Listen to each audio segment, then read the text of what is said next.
Welcome to the deep dive. It's really great to have you with us today. I'm your host, and we are about to step back just over a century to unpack a conflict that completely shattered the world as it was then known. And I'm your resident historian for today. We're going to be talking about the First World War. Right, an event spanning from July 1914 to November 1918.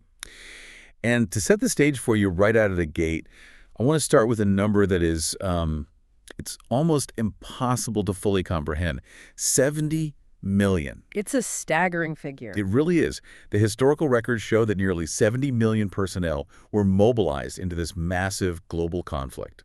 It was a cataclysm that fundamentally redrew the entire map of the world, toppled ancient empires, and basically ushered in the modern mechanized era. And because this topic is so massive, so incredibly nuanced, and carries an immense amount of historical weight, we are going to take our time with it today. There's going to be no rushing. Exactly. No rushing at all. We want to maintain a measured, deliberate pace, allowing these complex historical mechanisms to truly resonate with you.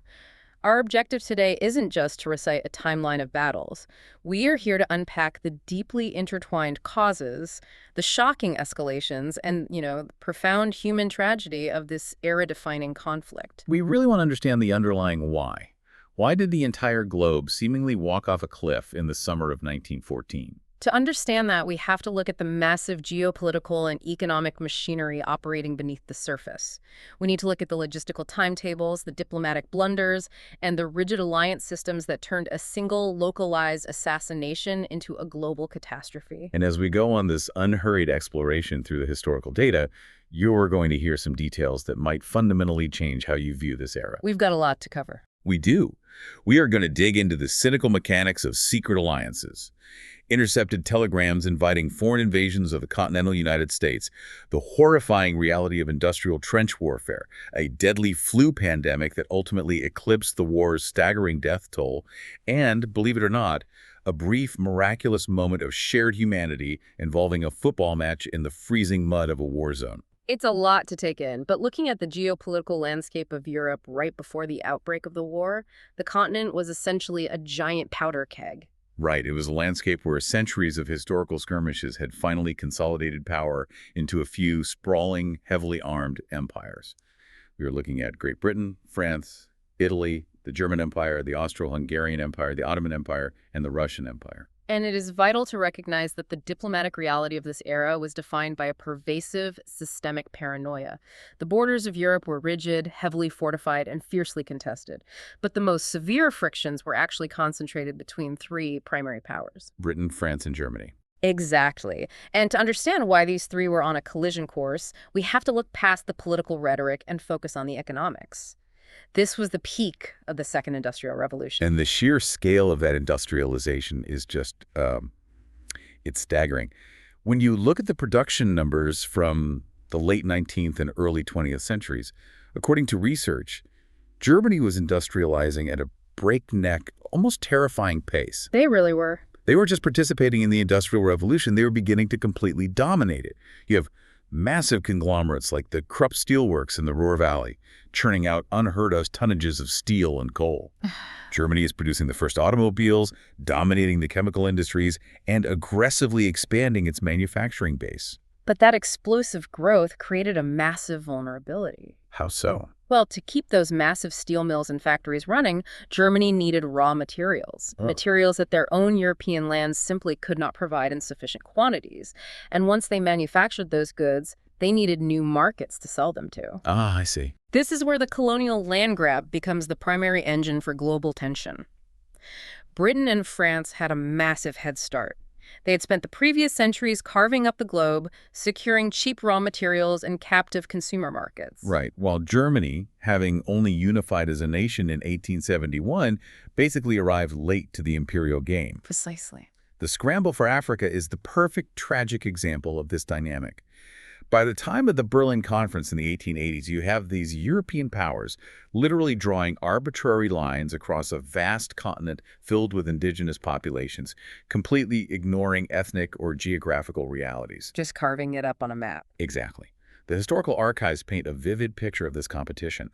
Britain is trying to build a contiguous line of colonies vertically, from Cairo in the north to the Cape in the south. France is pushing horizontally across the Sahara and West Africa. And Germany is desperately trying to wedge its way in diagonally, claiming territories like Togoland, the Cameroons, and German East Africa. It was a zero-sum game for global resources. Every square mile claimed by France or Britain was a square mile denied to Germany's booming economy. And that economic competition inevitably bled into a military arms race. If you have overseas colonies and a massive merchant marine fleet shipping those goods globally, you need a navy to protect them. Which brings us to the Anglo-German naval arms race. Right. For centuries, Britain's absolute security relied on having the undisputed greatest navy in the world. They actually had a formal policy called the two-power standard. Meaning their navy had to be bigger than the next two combined. Exactly. The Royal Navy had to be larger than the next two largest navies combined to guarantee the safety of the British Isles. But then Kaiser Wilhelm II of Germany decides that for Germany to truly be a global empire, they need a world-class navy too. The records show he was deeply influenced by theories of naval power, and he starts pouring massive state funds into building a fleet to rival Britain's. And then Britain launches the HMS Dreadnought in 1906. The ultimate game changer. It was a battleship so massive, heavily armored, and equipped with such devastating big guns that it instantly made every other ship on Earth obsolete.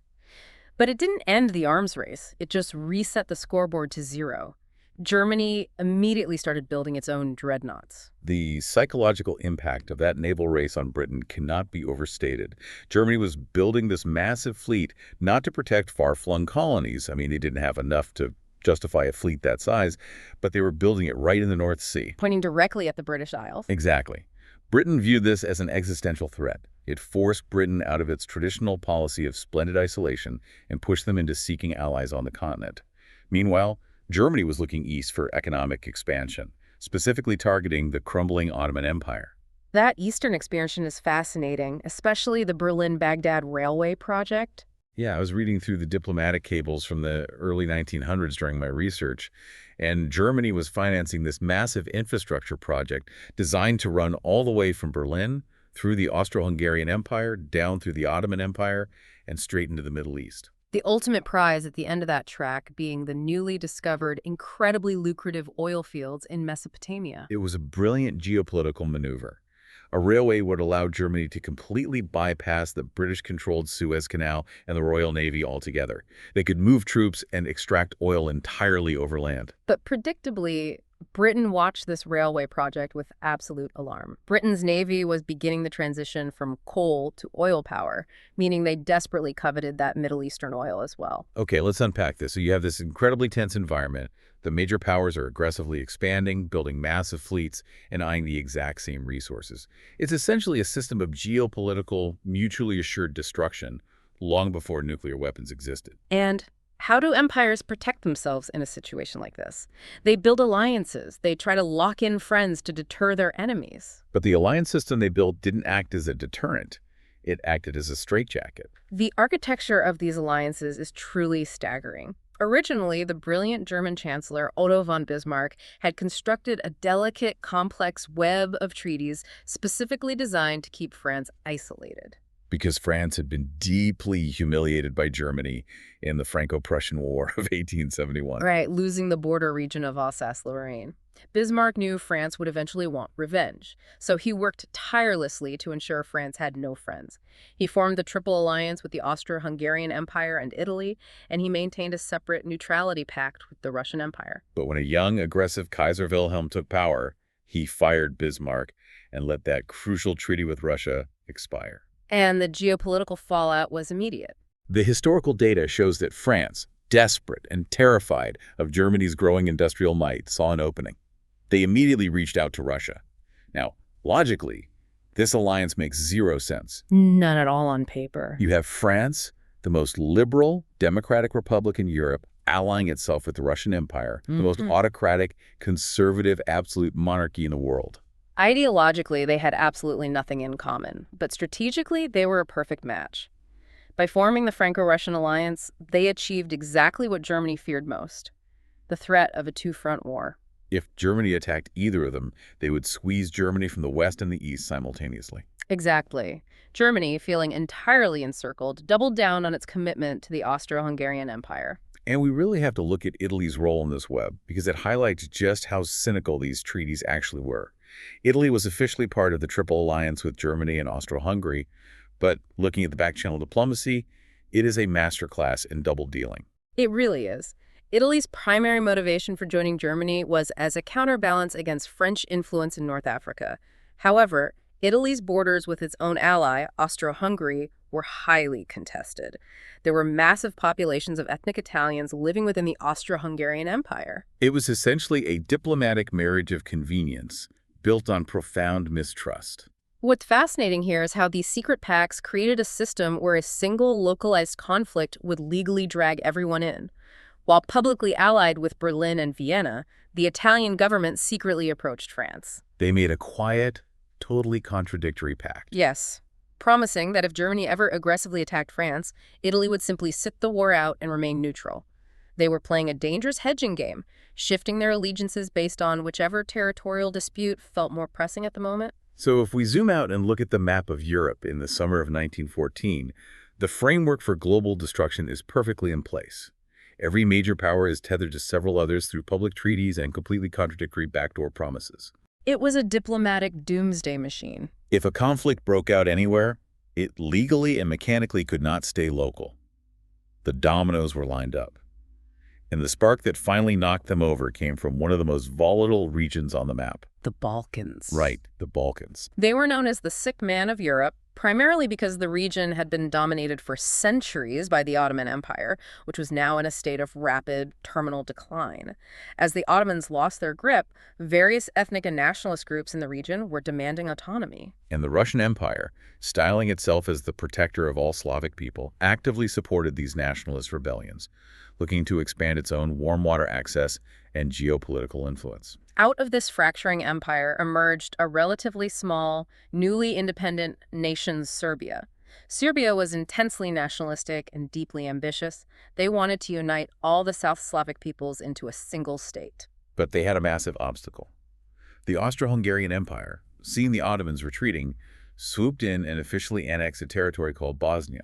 The annexation of Bosnia was a massive provocation. Bosnia was heavily populated by ethnic Serbs. The Serbian government and its people were absolutely furious. They believed that land rightfully belonged to a greater Serbian state. But Serbia was a small country. They couldn't fight the Austro-Hungarian Empire alone. However, they possessed a massive geopolitical trump card. They were backed by the Russian Empire. This gave Serbia a level of diplomatic confidence that far exceeded its actual military capacity. That boiling resentment brings us to June 28, 1914. This is the date the match was struck. The Austro-Hungarian Archduke Franz Ferdinand, the direct heir to the throne of this massive empire, decides to visit Sarajevo, the capital of this newly annexed, deeply hostile territory of Bosnia. And the archival accounts of this day are just a comedy of fatal errors. 7 young Serbian nationalists, part of a secret society called the Black Hand, lined the motorcade route with bombs and pistols. The sheer improbability of the assassination is striking. Earlier in the day, one of the assassins actually threw a bomb at the Archduke's open-topped car. It bounced off the folded roof and exploded under a car behind them, injuring several officers. The Archduke survived, went to the town hall, gave his speech, and then made a fateful decision. He insisted on visiting the injured officers in the hospital. And this is where the dominoes physically start falling. The drivers weren't informed of the change in route. The Archduke's car turns down a side street. The general in the car realizes the mistake and yells at the driver to stop and back up. But it's a heavy 1914 automobile. It doesn't have a reverse gear. It stalls. And standing right there on the corner, having stepped out of a sandwich shop after assuming the plot had failed, is a 19-year-old nationalist named Gavrilo Princip. Incredible timing. The car literally stops right in front of him. He draws his pistol, steps forward, and fires point blank, killing both the Archduke and his wife, Sophie. That single moment ignited the July crisis, a month of frantic, catastrophic brinkmanship. The reaction in Vienna was fury, but also opportunistic. The Austro-Hungarian leadership saw this as the perfect excuse to finally crush Serbia and eliminate the nationalist threat on their southern border. But before they acted, they needed to know their powerful ally, Germany, had their back. They asked Berlin for support, and Kaiser Wilhelm issued what became known as the blank check. He promised Germany's unconditional support for whatever action Austria took against Serbia. That blank check is the catalyst for the disaster. Empowered by Germany, Austro-Hungary issues a deliberate, totally impossible ultimatum to Serbia.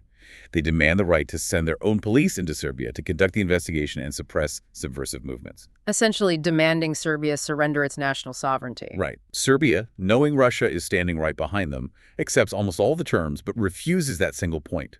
Austro-Hungary declares the response unacceptable. And exactly 1 month after the assassination, on July 28, 1914, Austro-Hungary declares war on Serbia. This is the moment the bureaucratic machinery of the alliances takes over, and we have to talk about the concept of mobilization. Yes, the train timetable. Exactly. In 1914, armies were massive, millions of men, but they relied on horses and highly rigid railway timetables to move. You couldn't just partially mobilize.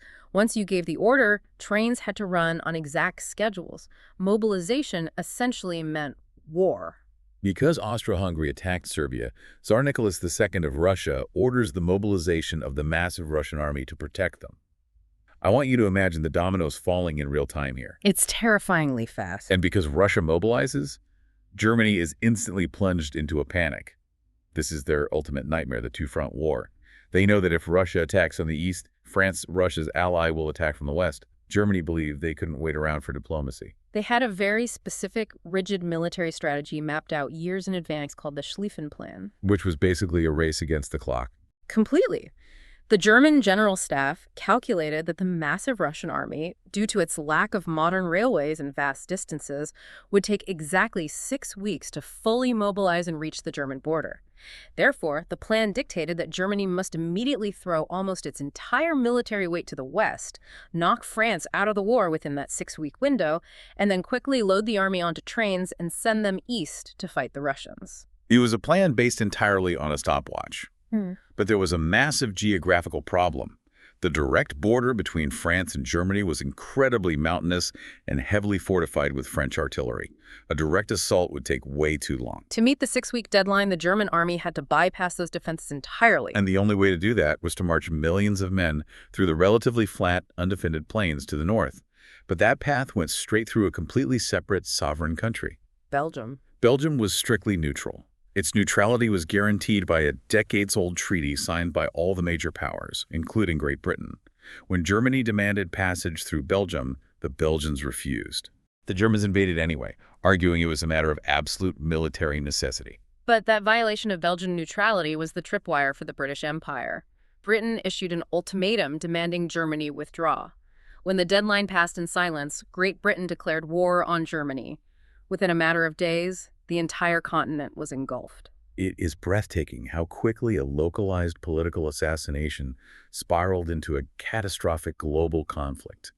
And the great tragedy is that all of these leaders, emperors, and generals sent millions of men marching off in August 1914 with a 19th century mentality. They genuinely believed it would be a war of movement, of glorious cavalry charges and decisive maneuvers. The common phrase was that the boys would be home before the leaves fall. But science and industry had completely rewritten the rules of killing. When those armies clashed, they didn't find glory. They walked directly into a mechanized slaughterhouse. We really need to pause and examine the terrifying reality of industrial warfare. The Second Industrial Revolution had created technologies that vastly outpaced the tactical imagination of the military commanders. According to research, troops were literally marching in old-school formations right into the path of newly invented weapons. The generals were ordering troops to advance in tight Napoleonic formations across open fields. They were marching into the teeth of the Maxim gun, a newly perfected water-cooled machine gun capable of firing 600 rounds a minute. A single machine gun crew could mow down an entire regiment of infantry in minutes. The casualties in those opening months were beyond anything humanity had ever witnessed. Yeah. Because the defensive firepower, the machine guns, the rapid-fire field artillery, was so overwhelmingly superior to any offensive capability, the armies could no longer move forward. To survive, the soldiers simply had to dig into the earth. And that is how we get the defining feature of the First World War, the trench system. A continuous line of jagged, muddy, rat-infested ditches stretching over 400 miles from the Swiss border all the way to the North Sea. And once that trench line was established, the war completely stagnated into a brutal war of attrition. The military high commands on both sides, particularly figures like British General Douglas Haig, struggled to adapt. They believed that if they simply gathered enough men and fired enough artillery shells, they could blast a hole in the enemy lines. Which led to horrifying engagements like the Battle of the Somme in 1916. The Battle of the Somme is a horrifying case study in this tactical failure. The British plan was to fire an unprecedented artillery barrage, over 1.5 million shells over 7 days, at the German trenches. They assured their troops that the barrage would completely obliterate the German defenses and cut the thick webs of barbed wire in no man's land. The soldiers were told they could literally walk across the battlefield. But the reality was catastrophic. A significant percentage of the British shells were duds. Furthermore, the shrapnel shells they used were completely ineffective at cutting barbed wire. They just tangled it worse. The Germans had simply waited out the bombardment in deep, concrete reinforced dugouts.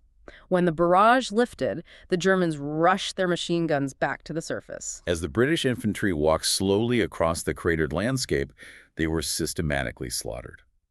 On the very first day of the Battle of the Somme, the British Army suffered nearly 60,000 casualties. 60,000 casualties in a single day. The numbers are numbing. And the French experienced similar horrors at the Battle of Verdun, where the German strategy wasn't even to break through the lines, but explicitly to bleed France white. It was a battle designed purely to kill as many French soldiers as possible through ceaseless artillery bombardment. The psychological trauma of enduring weeks under heavy artillery fire led to a newly recognized medical condition, shell shock. Men were literally breaking down under the sensory overload of industrial violence. And as the stalemate dragged on, the combatants desperately sought technological solutions to break the deadlock.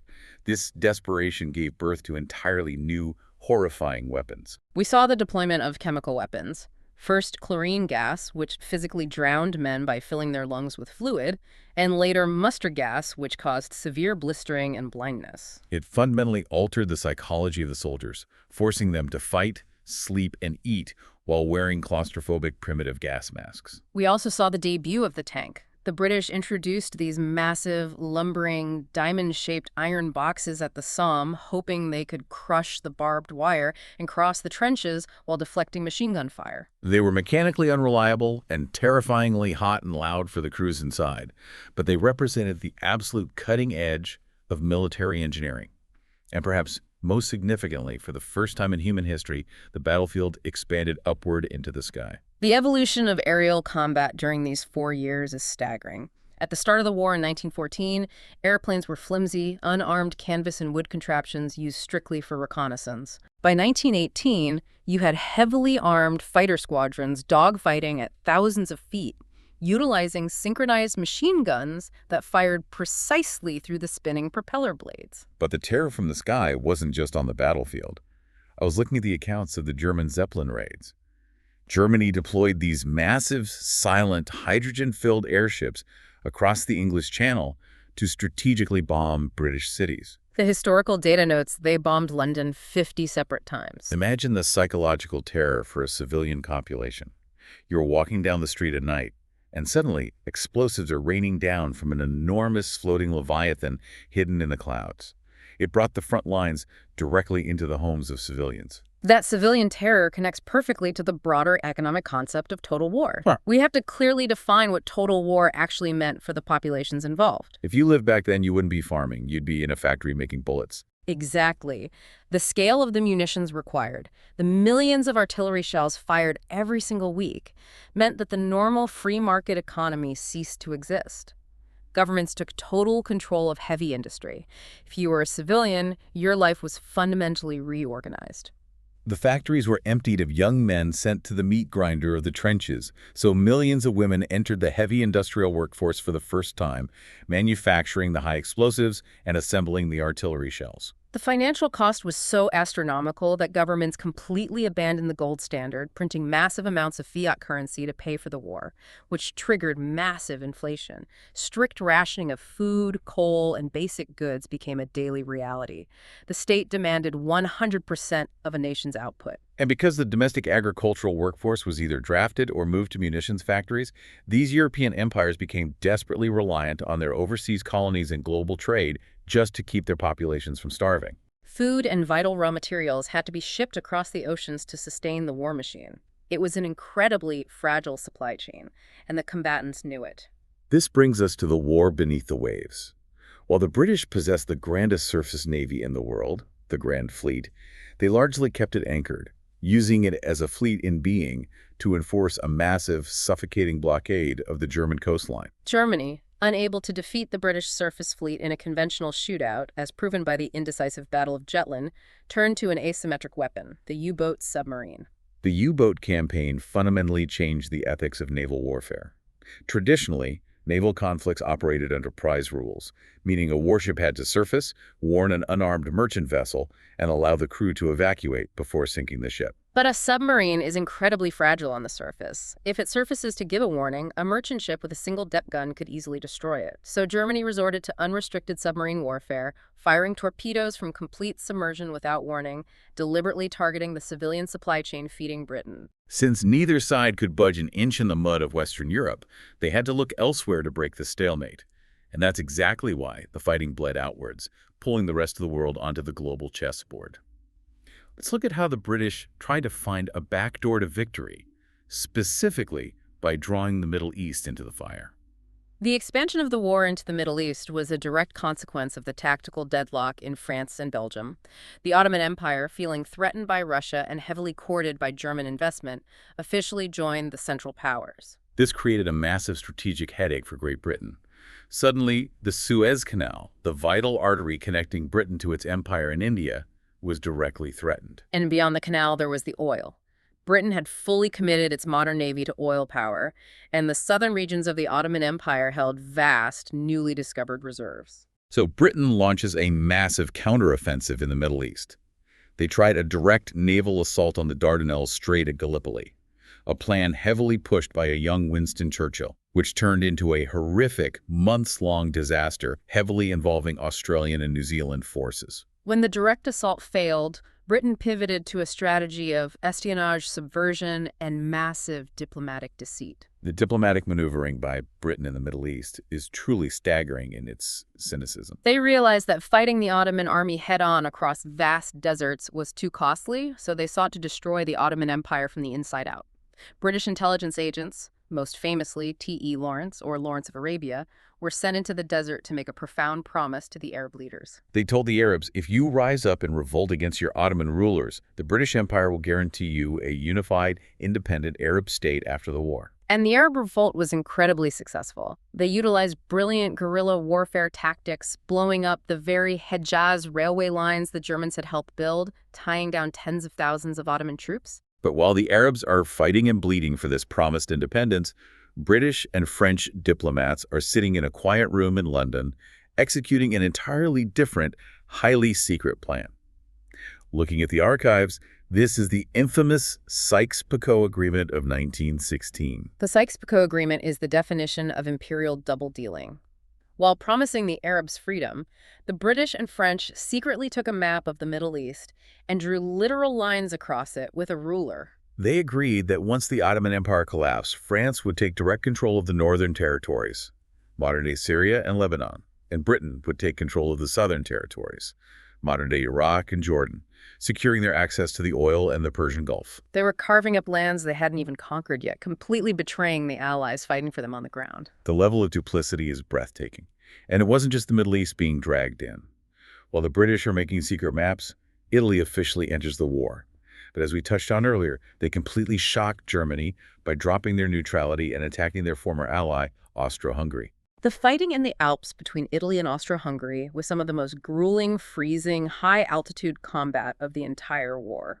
But while the European powers are bleeding themselves dry, a far more significant shift is brewing across the Atlantic. Indeed. We have to look at the slow, inevitable gravitational pull that dragged the United States into the conflict. Initially, the U.S. public and President Woodrow Wilson wanted absolutely nothing to do with it. They viewed it as a corrupt, imperial European bloodbath. The U.S. maintained a stance of strict neutrality, although American banks and factories were making massive fortunes selling munitions and lending money to the British and French. But the reality of Germany's U-boat campaign made neutrality increasingly impossible. The historical records point to a massive turning point on May 7, 1915. The RMS Lusitania, a massive, luxurious British ocean liner, previously the largest ship in the world, even larger than the Titanic, was sailing from New York to Liverpool. A German U-boat, U-20, spotted it off the coast of Ireland and fired a single torpedo. The ship sank in just 18 minutes. Nearly 1,200 people drowned. The sinking of the Lusitania was an absolute public relations catastrophe for the German Empire. Among the dead were 198 American citizens. The American public was outraged. Now, it is important to note historically that the Lusitania was, in fact, secretly carrying a massive cargo of rifle ammunition and artillery shells in its hold, which the Germans claimed made it a legitimate military target. But the nuance didn't matter to the American public. The incident fundamentally shifted sentiment away from isolationism. Following intense diplomatic pressure from the U.S., Germany temporarily restricted its submarines. But by early 1917, the German High Command was desperate. The British naval blockade was slowly starving the German civilian population. The winter of 1916 was known as the turnip winter because the potato crop failed and people were literally eating livestock fodder to survive. The German military believed their only path to victory was to resume unrestricted submarine warfare, sink every single ship heading to Britain, and starve the British into submission before the Americans could fully mobilize and cross the Atlantic. The Germans knew this aggressive policy would almost certainly force the United States to declare war. Facing this existential timeline, the German Foreign Office formulated one of the most audacious, reckless, and ultimately disastrous diplomatic gambits in modern history. Here's where it gets really interesting. In January 1917, a desperate, blockaded Germany sends a secret telegram to Mexico. This document is known to history as the Zimmermann telegram. I was reading the exact text of this telegram, and it reads like a rejected spy novel. The German Foreign Secretary, Arthur Zimmermann, officially proposes a military alliance with Mexico. He tells the Mexican government, if the United States declares war on us, we want you to attack the United States from the south. And the bribe he offers is staggering. Germany promises massive financial backing, and crucially, they promise to help Mexico reconquer the lost territories of Texas, New Mexico, and Arizona. It was an absurd proposal. Mexico was in the middle of the chaotic civil war and had zero military capacity to invade the United States. But the true drama lies in how the telegram was discovered. British naval intelligence had a secret cryptanalysis unit known as Room 40. They had managed to salvage German codebooks from sunken ships early in the war. Room 40 intercepted the telegram, decoded it, and realized they had the ultimate weapon to bring America into the war. But the British had a massive problem. If they just handed the decoded telegram to the Americans, the Germans would instantly realize their codes were broken and change them. Furthermore, the Americans might think it was a British forgery designed to trick them into fighting. The diplomatic dance British intelligence performed to leak this to the U.S. while pretending they got it from a spy in Mexico is incredible. And when the telegram was finally published in the American press in March 1917, the outrage was explosive. Not only had Germany resumed sinking American merchant ships, but they were now actively trying to instigate a land invasion of the continental United States. And remarkably, when questioned by journalists, Arthur Zimmermann actually admitted he sent it. That erased any doubt. On April 6, 1917, the United States Congress officially declared war on the German Empire. The entry of the United States, with its massive, untapped reserves of fresh manpower and unparalleled industrial capacity, completely altered the balance of power. But just as this massive new weight is added to the Allied side, a massive vacuum opens up on the Eastern Front. While America is gearing up to deploy, the Russian Empire completely and violently collapses from within. The collapse of Russia is one of the most consequential events of the 20th century. By 1917, the Russian Empire was stretched beyond the breaking point. They had suffered millions of casualties fighting across impossibly vast fronts against the Germans, Austro-Hungarians, and Ottomans. The Russian economy was shattered, the railway system had collapsed, and the civilian population in cities like Petrograd was literally starving. The historical records detail the complete disconnect of Tsar Nicholas II. He actually left the capital to take personal command of the army at the front, leaving the government in the hands of his wife, the Tsarina, who was heavily influenced by the mystic Grigory Rasputin. The utter incompetence of the leadership, combined with the unbearable suffering of the populace, sparked the February Revolution of 1917. The starving masses took to the streets, the army mutinied and refused to fire on the crowds, and the Tsar was forced to abdicate, ending 300 years of Romanov rule. A provisional government took over, but they made a fatal miscalculation.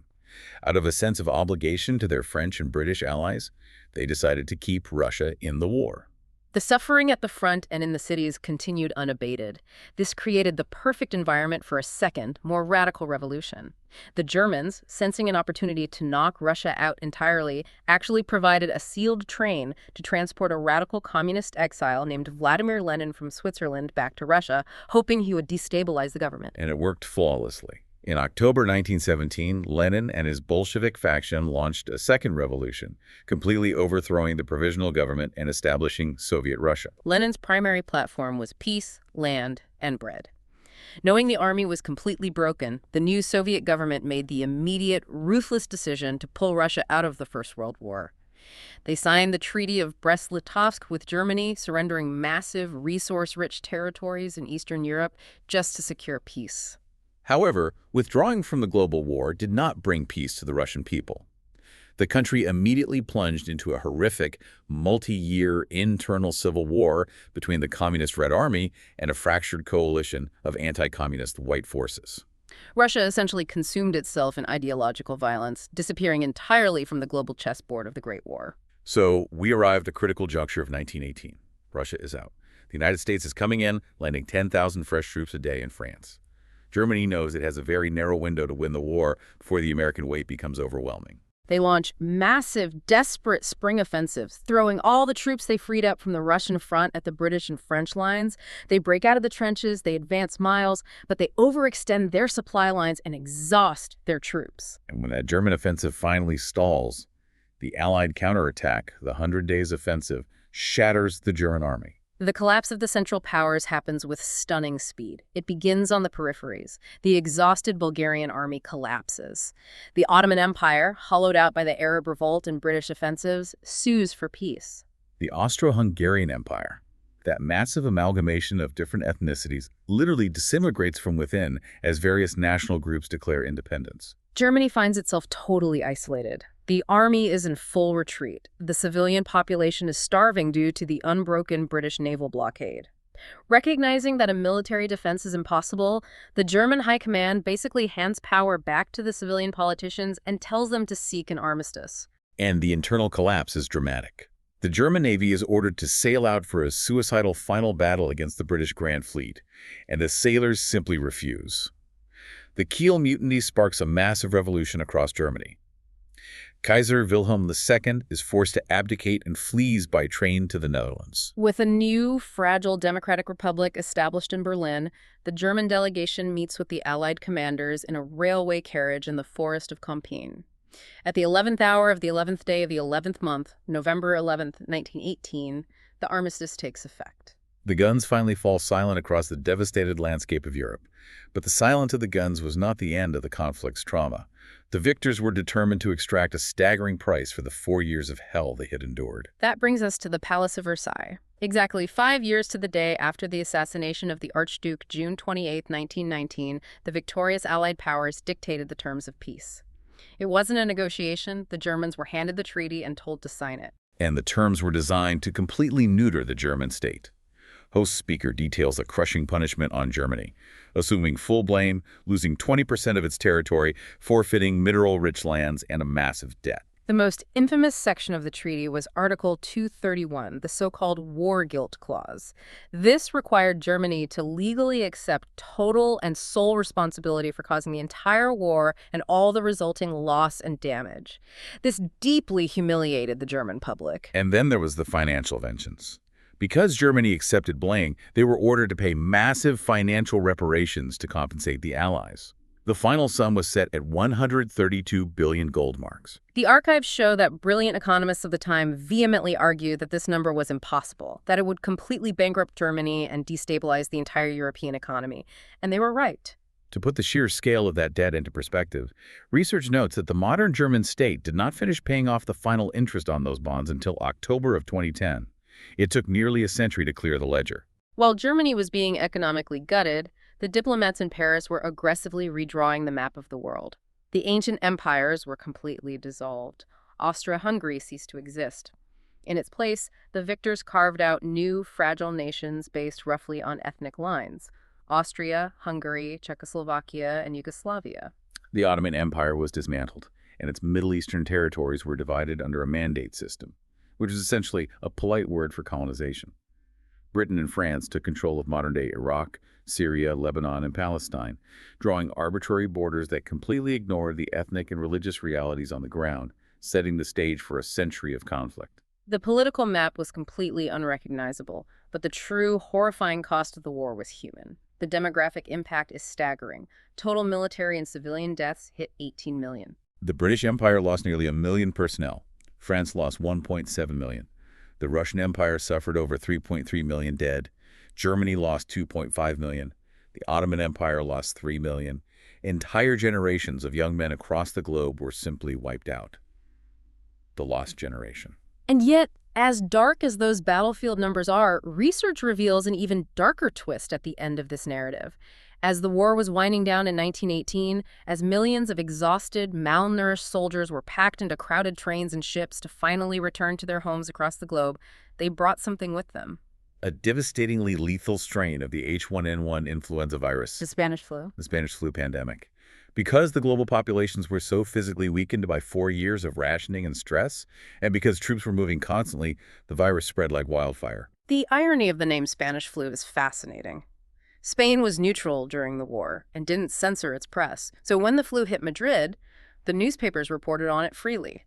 The combatant nations were heavily censoring their press to maintain morale, so they didn't report on their own outbreaks. It created the illusion that the plague originated in Spain. The lethality of the Spanish flu was unprecedented. Unlike a typical flu that targets the elderly or the very young, this virus triggered an overreaction of the immune system, making it incredibly deadly to healthy young adults, the exact demographic that had just survived the trenches. The data estimates that the Spanish flu killed an estimated 50 to 100 million people, far more than the war itself. It killed far more human beings in a matter of months than the mechanized slaughter of the entire 4-year conflict. If we connect this to the bigger picture, the legacy of this era is incredibly bleak. The Treaty of Versailles did not create a lasting peace. It was merely a 20-year ceasefire. The sheer humiliation, the territorial amputations, and the economic devastation inflicted upon Germany planted the direct seeds of profound toxic resentment. It was a resentment that would inevitably grow directly into the catastrophic outbreak of World War II. Ultimately, no one truly won the First World War. The victorious empires were just as bankrupted, traumatized, and socially exhausted as the nations they defeated. It was the suicide of European hegemony. But before we wrap up this heavy historical breakdown, there is one final, deeply human story from the research that cuts through the darkness. Let's go back to the very first winter of the war, to December of 1914.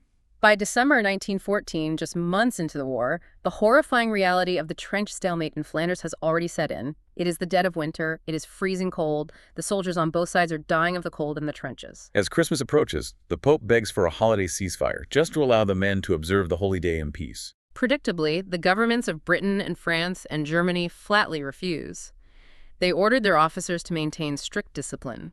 But on the ground, in the misery of the freezing mud, a miracle happens. On Christmas Eve, the British troops in the trenches notice small lights appearing on the parapets of the German trenches across no man's land. The Germans had placed small Christmas trees lit with candles along their defensive lines. And then the singing started. The records recount British troops hearing the Germans singing Still Knock Silent Night. The British responded by singing their own carols. And the next morning, on December 25th, an incredible scene unfolds. A German soldier slowly walks out of his trench shouting, "Merry Christmas." An astounded British soldier meets him in the middle. They shake hands. The Brit gives chocolate. The German gives cigarettes. Seeing that no one is firing, hundreds of other men slowly start climbing out of the trenches. Men who had been trying to slaughter each other with machine guns hours before are now standing together in the freezing mud. And then, incredibly, someone produces a leather ball. Right there, in the middle of an active war zone, hundreds of men climb out to share food, drinks, and even play a massive game of football. Germany wins 3-2. The profound tragedy of this moment highlights everything we've talked about. It proved these men had no inherent hatred for one another. Left to their own devices, they were friends. But the truce lasted only a day. They were forced back into the trenches to spend the next 4 years killing each other. The machinery of the alliances and the timetables of mobilization stripped them of their agency. We have covered an immense amount of historical ground today, how colonial greed, a tangled web of secret alliances, and rapid technological advancement turned a single gunshot in Sarajevo into a 4-year global meat grinder that ended empires and cost tens of millions of lives. So, what does this all mean for you today? Why spend this time unpacking the intricate diplomatic failures of a century ago? Because the borders, nations, and geopolitical tensions we see on the news today were largely drawn in the bloody aftermath of this exact conflict. The arbitrary lines in the Middle East, the deep geopolitical tensions bubbling in Eastern Europe, these aren't just historical footnotes. They are the direct, active fault lines of our modern geopolitical reality. It is a profound and heavy legacy to consider. And as we conclude this deep dive, I want to leave you with a final lingering thought to ponder on your own. The alliance system of 1914 was designed to prevent war by making the cost of conflict too high, yet it became the very mechanism that guaranteed global destruction. In our deeply interconnected modern world, where a single digital attack or local dispute can instantly trigger global economic and military treaties, are we safer because of our global alliances, or have we just built a faster, more efficient set of dominoes? Thank you so much for joining us on this deep dive today. We deeply appreciate you taking the time to explore the complexities of the past with us, and we look forward to having you join us next time.